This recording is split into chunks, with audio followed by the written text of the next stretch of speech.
보약이라고 하면 사람들이 그냥 쉽게 홍삼 많이 접근을 하시죠.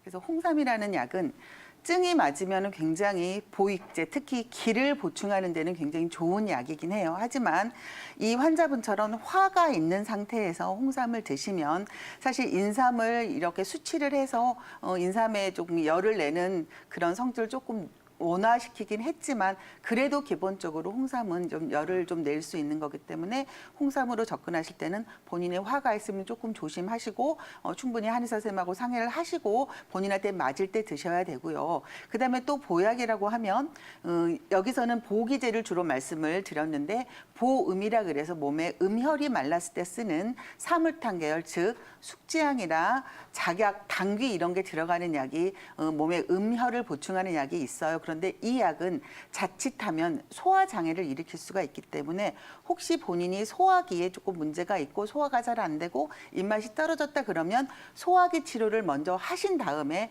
이런 보음제를 쓰시는 게 맞습니다. 그래서 앞에서 원장님께서 기초 질환이 있으시면 그 질환을 해결을 하고 보약을 쓰라 그랬으니까 화가 있으신 상태에서는 화를 치료를 하셔야 되고 혹시 열이 너무 심하면 반드시 그거를 먼저 치료를 하고 그다음에 소화기에 문제가 있으면 소화기 치료를 하셔야 되고요.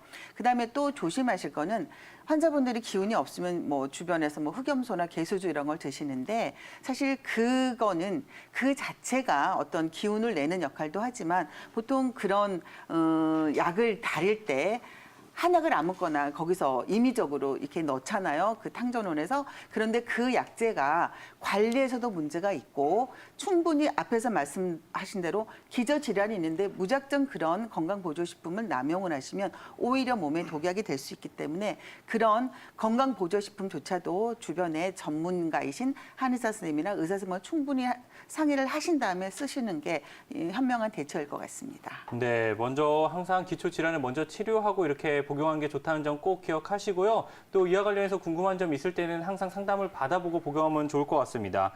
또 우리 시청자분께서 평상시에 잠도 잘 못 잔다고 했는데 네. 박서영 원장님, 아무래도 기력 저하에는 잠을 충분히 잘 자는 것도 중요하잖아요. 네네. 어떻게 잠을 자는 게 중요할까요? 네, 이제 사람이 스트레스를 받으면 심장에 무리가 가죠. 그걸 화병이라고 얘기를 하는데 심장은 온 몸의 기혈을 순환하는 어떤 모터 역할을 해요. 근데 그 모터가 화에 의해서 찐눌려 있으면 그게 이제 화병의 증상으로 나타나는데 그게 대표적인 게 불면증이죠. 잠을 잘 못 주무시고 조금 더 심하면 가슴이 두근두근 한다거나 열이 달아오른다거나 이런 증상이 있을 수 있기 때문에 평소에 본인이 스트레스 해소하는 자기만의 노하우를 찾으셔야 돼요. 어떤 분은 뭐 산책을 하면 좋아진다. 어떤 사람은 명상을 하면 좋아진다. 그거는 각자 스트레스 해소 방법이 다르기 때문에 본인만이 스트레스 해소할 수 있는 방법을 적극적으로 찾으셔야 되고 그다음에 낮에 이렇게 사람이 화병이 걸렸거나 잠을 잘 못 주면 굉장히 기운이 없어 하루 종일 누워 계시는데 그렇게 하루 종일 누워 계시면 햇빛을 안 쏘이면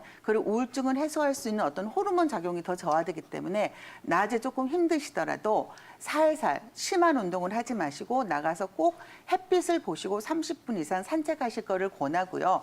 그다음에 또 집에서 그냥 편안하게 드실 수 있는 차는 대추차 있죠. 대추차나 이거를 끓여서 대추에서